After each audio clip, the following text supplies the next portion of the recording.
Heal Your Shit is a podcast for anyone curious about why life throws us curveballs.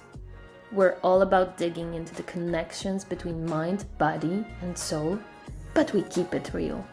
Because, let's be honest, being human can be one wild ride. Once you understand your shit, healing it becomes a whole lot easier.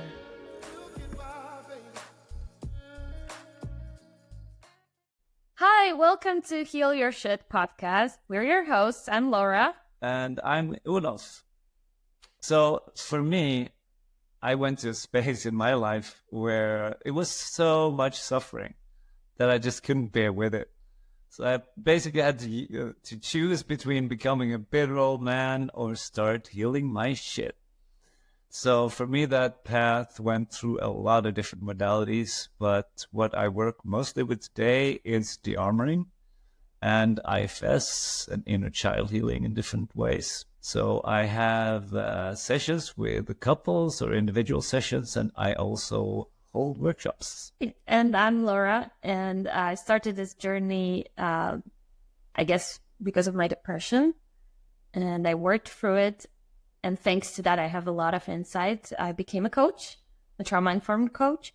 So I help people to spot traumas in their life and work deeper elsewhere, maybe during the armoring with you. So that's me. Welcome to our show. Go.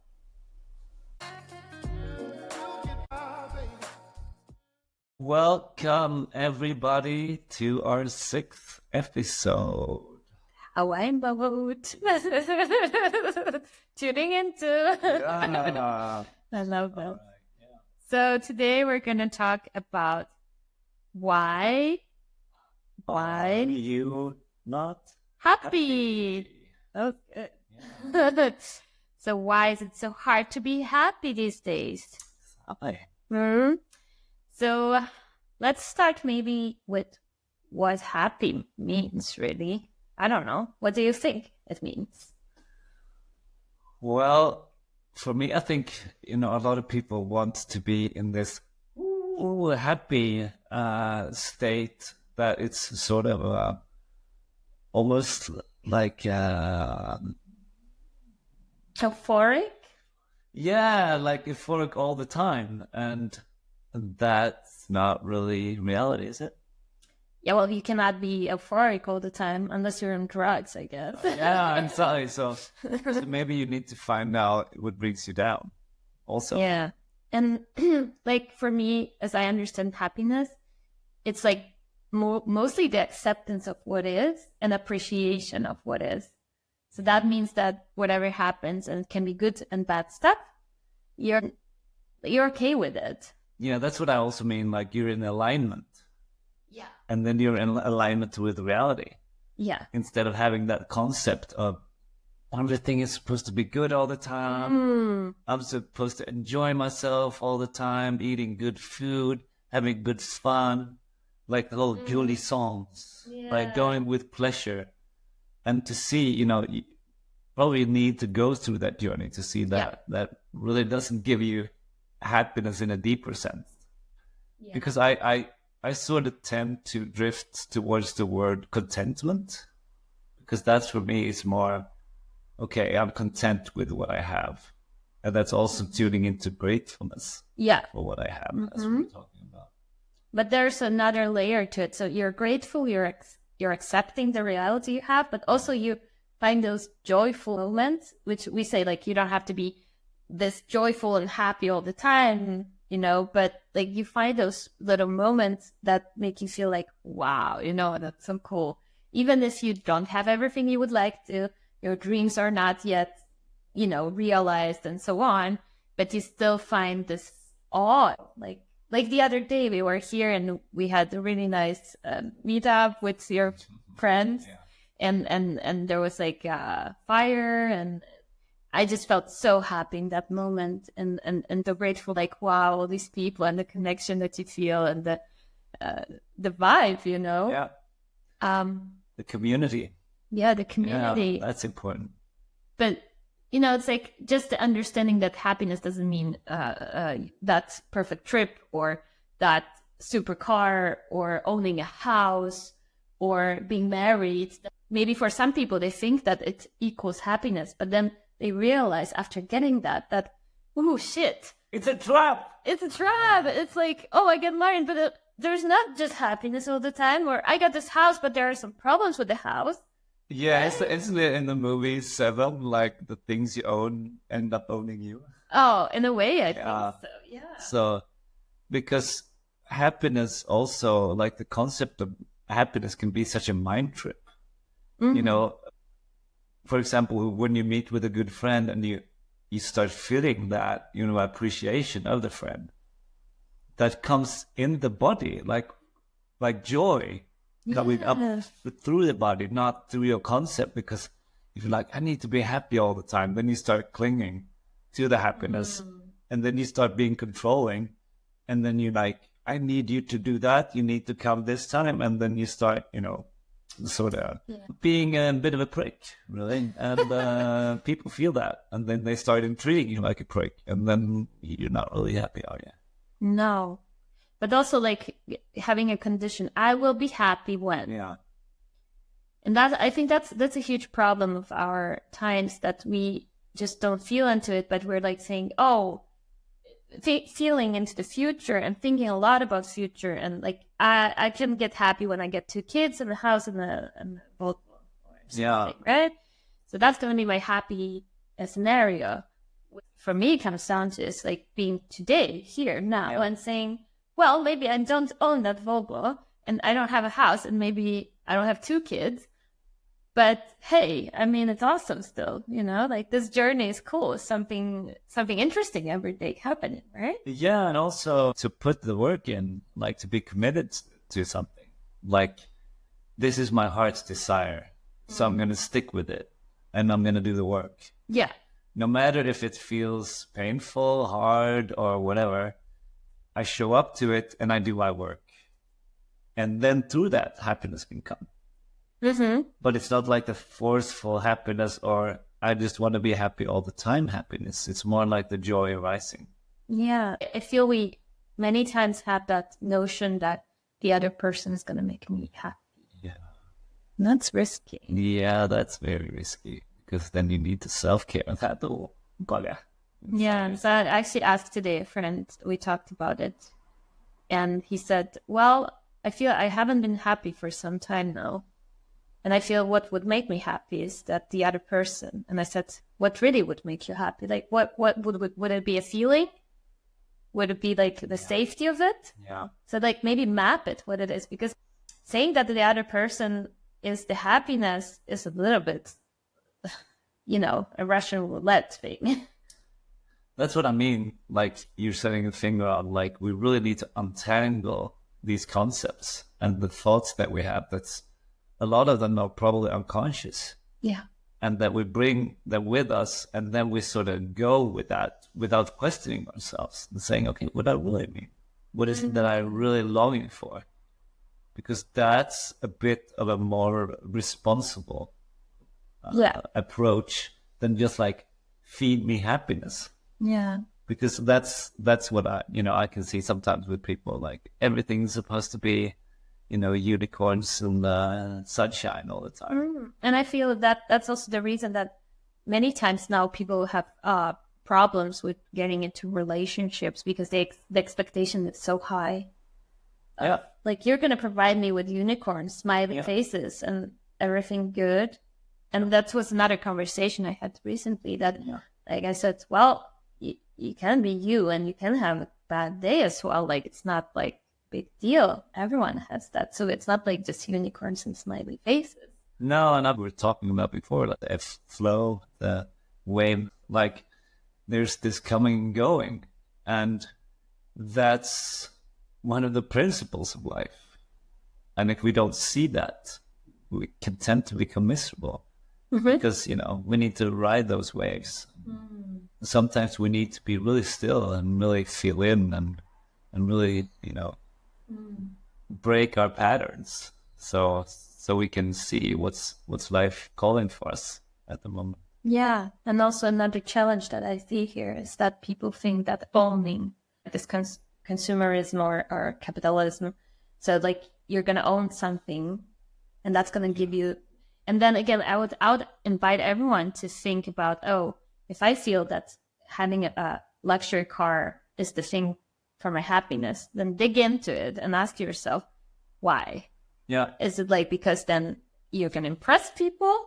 Yeah. Or is it because you like super comfortable life? Or what is it really? Exactly. Not Is a it car. like, oh, I want people to look at me that way, so I have a status. Okay, so, and then sure, go ahead and experience that. But does that make you happy long time? I don't think I know anybody, and I knew people also with a lot of money that would get that feeling. Like maybe you get that feeling for one day, 1 week. Do you really think that you're going to get that feeling every time for 1 year where you enter that car and feel like, oh, my status is so high right now. I'm so happy. Yeah, and what you tend to do is then you tend to grow protective of that thing. Oh, yeah. And then you want to acquire more. And then Yeah. the joy of giving things away, that's a whole different feeling, and that's because then it's a happiness that's contracted because it's like you want to reach and you want to take it and you want to hold it. And you sense the energy of that instead of like allowing that open hand to show you and also give away what no longer serves you. Yeah. It's like a heartbeat. You open, you close, and you receive and you give. I think there's like a lot of that Dr. Joe Dispenza talks about, and he's a lot about mindfulness and also like the, breath work and so on and so on. And he talks about it like, oh, you cannot cling to things and stuff. Like the happiness also is that moment when you can share it with others. And if it's like a skill that you're going to share or your attention that you're going to share, or maybe your physical wealth, like, oh, I have so much I can give others and that makes me happy, right? Yeah, and that could be wealth, that could be love, that could be attention, that could be anything. Yeah. Yeah. So the giving part, so not taking and getting and owning, because as you said before, we talked about like the things will own us, right? Then you tend to like end up like a dragon in its cave, all alone with your riches, protecting it, laying in a treasure trove. And that's bitter. Yeah, is that the life you want to know? I don't know. I don't think people really like that in the core essence of their being. Yeah, and and then that's also the question about like balance that we're talking about. Yeah. Also using the elements, using nature. Yeah. Like really feeling into yourself what you need. Like maybe, you need comfort. You can go out and walk in the forest and sit by a tree and just really tune into how does that feel in your body. I think again about nature, that's a big point. Also for me personally, and I think for you as well, because we are really connected in a way to nature and we need that both of us, and that's how we live as well. Many people forget about it. And, it's easy to forget about it when you live in a city. Everything is structured and so on. But I feel like it's so important to find your way. And I'm looking at your tree. Yeah. Like it's really important to find your way of connecting with nature. So each of us is different, right? Yeah. So like you can connect with water. So, boat or something. Oh, I did a kayaking tour the whole day yesterday. And there was such a joy, And during that, I experienced, the stillness and the calmness, and then some wind comes in, and you have to fight a little bit, just enjoy all those different sensations and the change of weather and the change of circumstance. Yeah. It's like seeing when I have resistance in myself, in my body, and how I can sort of soothe that resistance and say yes. So for you, it's a lot of water, but also like going to the woods, right? Yeah, or going up, high. High. Yeah, feel the wind, feel the elements. I feel like each person is so different. So like finding that way for you to connect with the elements. So maybe it's the bonfire that you love to stare at, or maybe it's the mountainside, or maybe it's as you said, also we talked about it before, like huge spaces. Yeah, you can see it far, far away. Yeah, and that's so relaxing for your brain. It's just, I think like it calms down the whole system, right? Yeah, Yeah, and I mean, I just come to think about the Lord of the Rings. Fantastic scenery there, and how we walk through the elements and the challenges, and that's a part of the beauty of it. And I mean, a lot of that, you know, I just want to be happy, happy all the time is a denial, and it's lived in illusion. So the happiness would be also being in touch with yourself, your own emotions, and even if it's sadness at that very moment, it's like Osho says, like it's emotions come and go, Yeah. and happiness could be an emotion, but it could be also a state of being, right? Oh yeah. Yeah. So maybe sadness came, but that doesn't mean you're not a happy person, So, right? and not this shallow concept. Yeah, and I think we are a little bit like conditioned because like what we see in social media, in the newspaper, TV, I don't know, it's like so sugar coated, so perfect, so like it makes you feel like, oh, I don't have that. Is it? And it feels like real, but many times it's not, or most of the times maybe even. I don't know. Yeah, and beware of that also. That what it can be that you're seeking happiness, but what you're really seeking is, you know, security and comfort, and that's like, well, what's that going to give you? Why are you seeking that? Why don't you feel comfortable? Why don't you feel secure? What's your challenge right now? And in what field of your life do you feel challenged? And to see those tendencies and like, oh, I want something else to come in and change it for me, a relationship or a job or something. And that's not self-ownership. That's out of your being, like that's external. Exactly. It's not like it's gonna change it for some time, but again, like if at core you feel insecure, you don't feel taken care of, you still need to give those things by yourself to your own being. As without, so within. Yeah, exactly. You can have perfect circumstances, a perfect job that you love, everything that works for you externally. But if you don't have that taken care of from the inside, you didn't do the work on your, you know, like everyone has traumas, like we spoke about in the first and second episode. If you didn't do all of that, then that won't mean so much, really, at the end of the day. Exactly. And I mean, also, what I've been also tuning into is like, what pace do you need to live your life? And we're so unique. We come into this life with unique nervous systems and also different times in your life. Maybe you run around like a teenager, but when you're like 40, 50, you need to slow down to be able to, live in a different frequency or in a different manner, and really tune into what calls you now, and what elements you're also talking about can soothe you in different ways. Yeah, but it's also about adjusting the pace of your life. So I think many people get like angry with themselves because maybe they did something in their 20s to 30s, and then 30s to 40s they don't have that space or energy, and then it's like a lot of resentment to that. And so when you feel that, oh, I used to be like that, and you cannot like go with what you are at this moment in your life, that also goes a little bit against this happiness state of I noticed that as well. Like you want to have the energy that you had when you were 20, when you were 60, and that's just not how life is constructed. No, not. Then you're supposed to be in a different era in your life and project forth a different energy. Then maybe are you moving into the wisdom of the grandfather energy?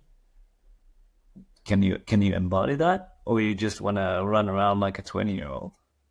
And that's, I think, that what came to my mind now. It's like many times people have this middle-age crisis as well. Like for men, they want to be young again, so then they get maybe a very young girlfriend, let's say, and partner or whatever. And also for women in a different way, it comes across. But I feel like when we are not okay with the time passing, and that's another trend going on, because like we want to feel young, our face has to be perfect and no wrinkles. 60 is the new 20 or whatever. You know, so when you're not okay with that, it's also going to be hard for you to feel really content, as you said, but also happy with the things in your life. Yeah. And watch the judgmental mind, trying to box happiness in when I feel like often the most joy comes to me in unexpected moments. Right? You know, like you meet up with somebody unexpectedly, or you go on a trip and you just experience Something new. something new and invigorating. Yeah. Look equally type. So Yeah, so- for me, it's like those really like funny moments. So like, for example, I went for a run. It was really muddy, and I fell in a muddy puddle. And you know what? I like maybe somebody would get angry. I was like, "What the hell?" You know? I was giggling and laughing all the way home because I felt like I'm like a kid. Like, oh, Yeah. And I mean, just hearing that gives me a lot of inspiration, because we're talking about grief and last episode. That's the crying. And that's also like the shaking and releasing. But the laughing is also like, releasing energy. And, you can't contain it. And if you try to contain laughter and, okay, now you need to laugh, it just doesn't happen like that. It's the unexpected. And like a different angle that makes you like, wow, that brings forth something, a lightness from within. Yeah. And many times the expectations, oh, now it should be the time that's going to be fun. And sometimes it ruins it in a way, like, oh, now it's the time that I'm going to be happy. Yeah. And then suddenly something happens like, oh God, no, it doesn't make me happy. I'm not laughing. I'm not smiling. Yeah. So what you just said, the unexpected, expected emotion that counts, that like you fall and you laugh. Exactly. Right. And then it's, also connection and the sense of, feeling each other. Oh, here comes our podcat. I cannot see him, but he's here. He's a happy podcat. Here's a podcat. Yeah. Oh, sorry. You're too Yeah, but you mentioned connection. Yeah. I mean, so important. Yeah, for happiness, yeah. But also, like, apart from you, with yourself, also with another person. Oh, yeah. Other people. Yeah. Not just one person. But then it's also about, when we can be with each other and see each other, then we also need to feel a bit safe within ourselves to actually show up. And be vulnerable. Yeah, that's a little thingy.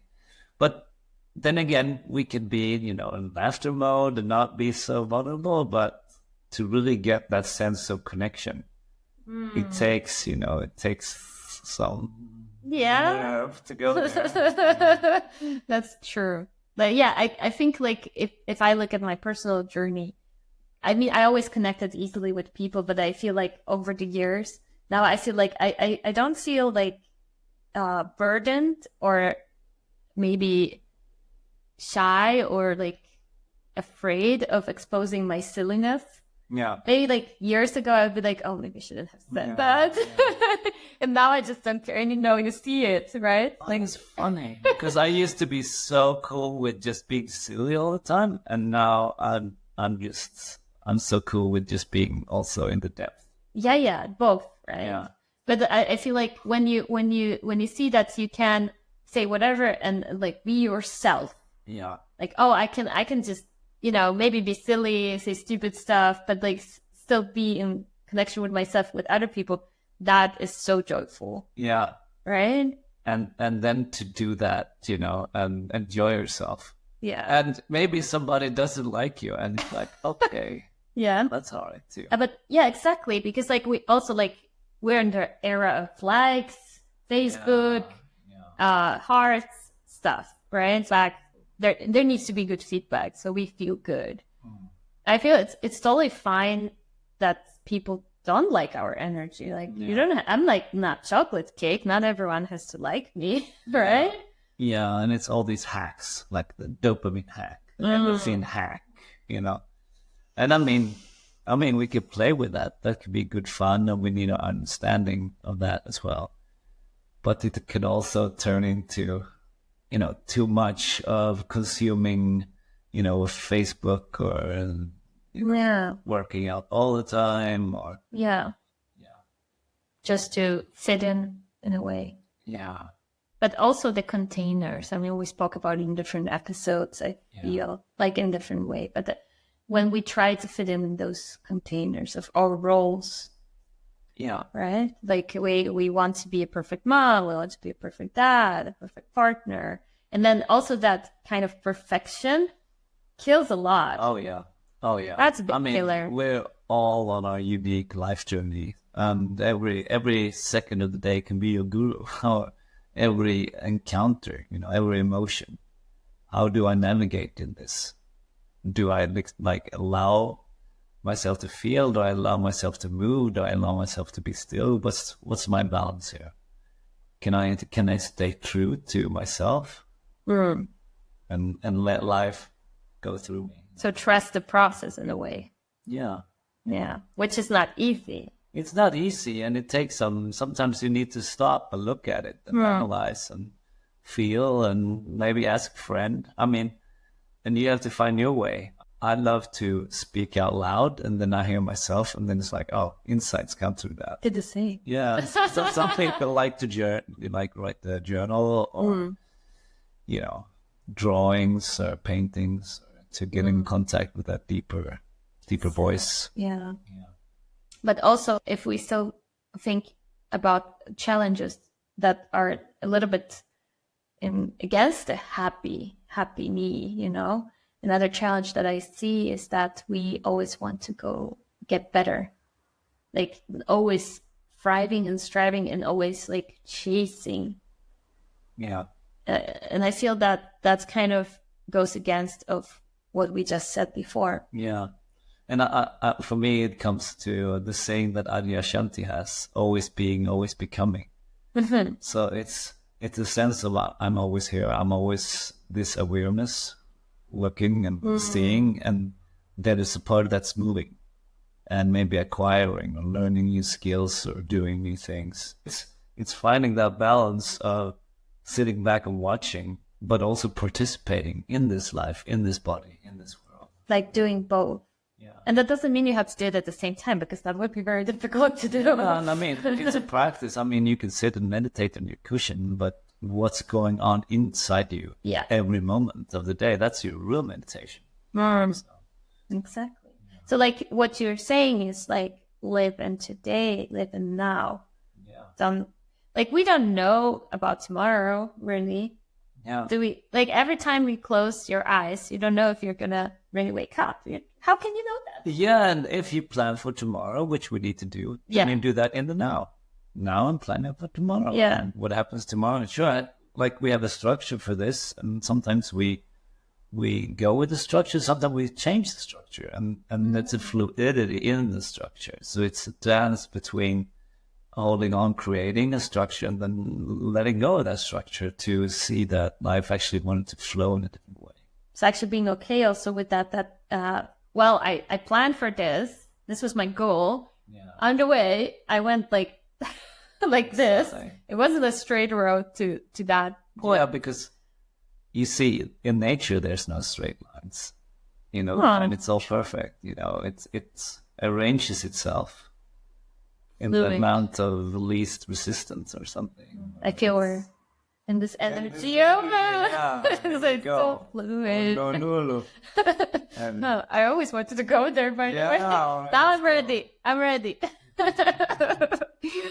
But okay, so is there anything that you feel like we didn't touch on, like as for challenges where we want to feel the happiness in our lives?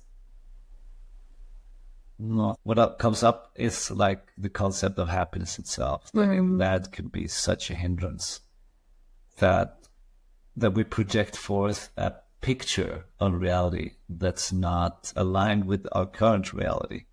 And then we like fight that we strive for that. And we put a lot of energy, but what we really do is like contracting the anus, and then we run, and then we don't feel, and then we get like these starry eyes and just think that we can fight ourselves to happiness, and that's not my experience. No, but also there's another side of the coin which I experienced while coaching. So there's this very simple exercise when you try to imagine a perfect scenario, like in which you're very, very, like unlimited happiness. So what happens to you?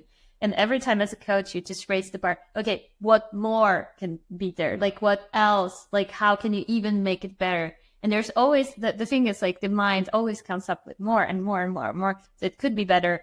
That it's with many people. And there's a certain point where they say, well, I mean, whatever comes more than that is like welcome. But I mean, I'm already happy with this scenario. This is me happy. Much. It's too much, and that's what goes both ways. It's the same with pain. I mean, it can go overwhelmed, or happiness can be overwhelmed. So you need to find the balance. Yeah. And what I meant is that the defining, like this was my core happiness. Oh, yeah. And like whatever, like you can add to this 10 boats and 10 cars, and that doesn't really matter. And that's what every time I do this exercise, it's like, yeah, I can have even more money. I can have even more of that. I can have even more connection. Exactly. What comes up to me is also, how are you with receiving?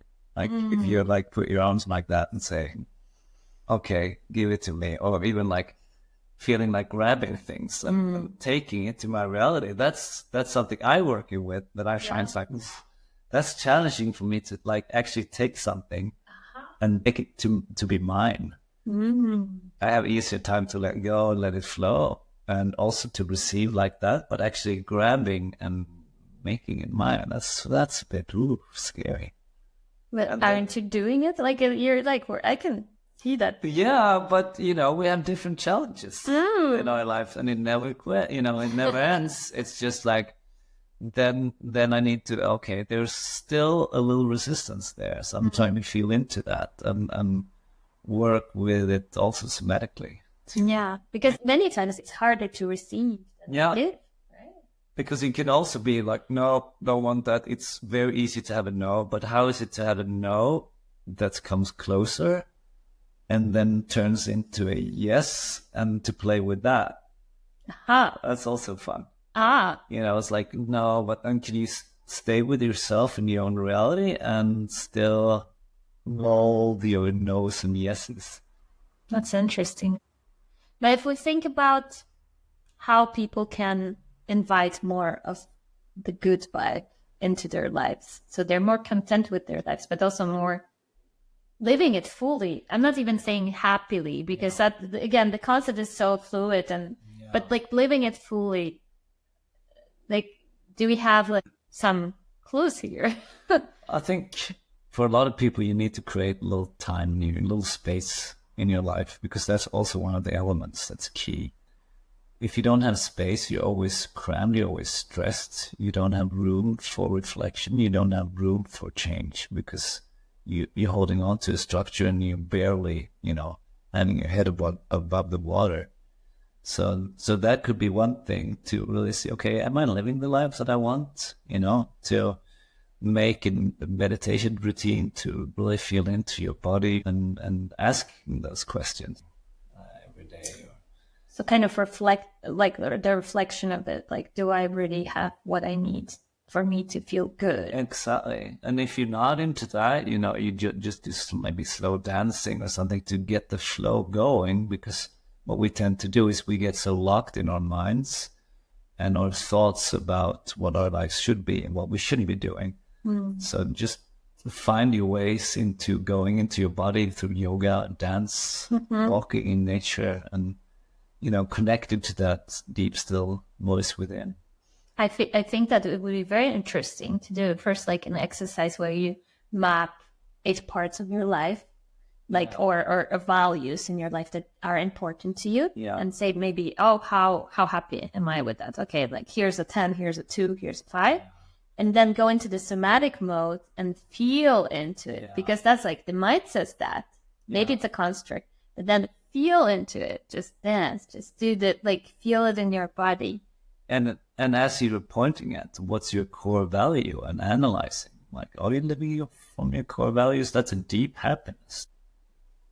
I mean, just that. If you're showing up in honesty, commitment, or, your values are, it's needs to be you that sets those, of course. But if you see that you're off with that, like your integrity in any area of your life, then that's going to, drag you like an anchor from behind, basically.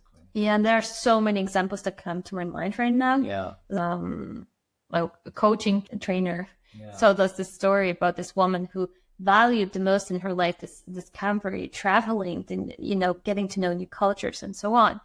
So she was in a total internal conflict with herself because that was one of the most important highlights of her life. And then she felt, because of the society, how it is that she needs to get a flat.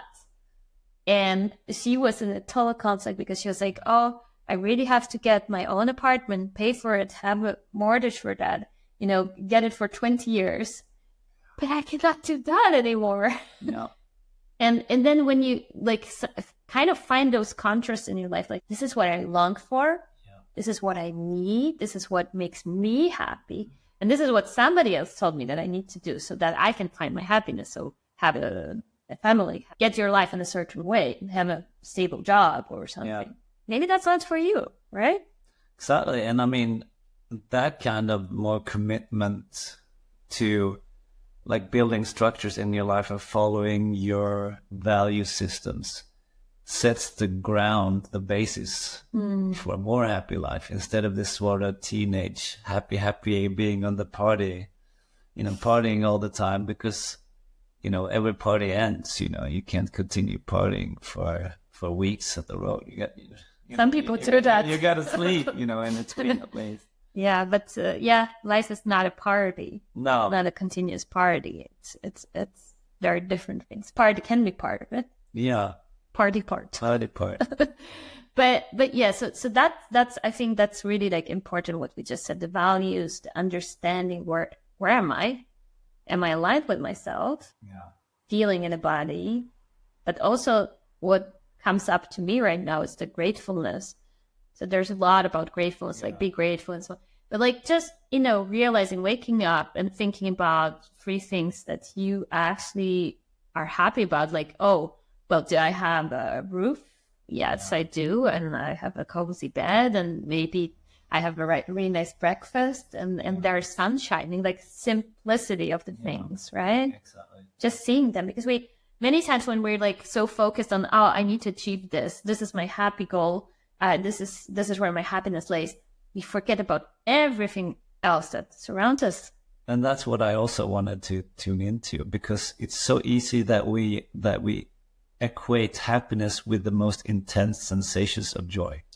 So we always go to the most intense. So you go to the rock concert, and then you go and get drunk, and then you go and get late, and then you get it, you know, the next time you're going to go to even cooler concert, and then you got to get even more drunk, and then you got to have 2 partners. So what, you know, in the end, it's, you know, also for me in the spiritual journey, it's, you know, it's gratefulness, and it's attuning to those more subtle states, and allowing to life to move through whatever life needs to move us. And then also saying, okay, no, I don't want that. I want this, but from a part that's aligned in your whole body, not just like this part that's running. Because if you're just running all the time, you're going to strip. You're going to fall into situations that's not going to be fun. Not happy. Yeah. You might go to Ibiza and have a good time, but you might get pregnant, you know, or something like that. That might be a completely other journey. So tune into yourself and really understand your needs, your wants. Be present right now in the moment. Yeah. Don't live tomorrow. Is there anything else that we would like to add on top of that? Don't worry. Be happy. Don't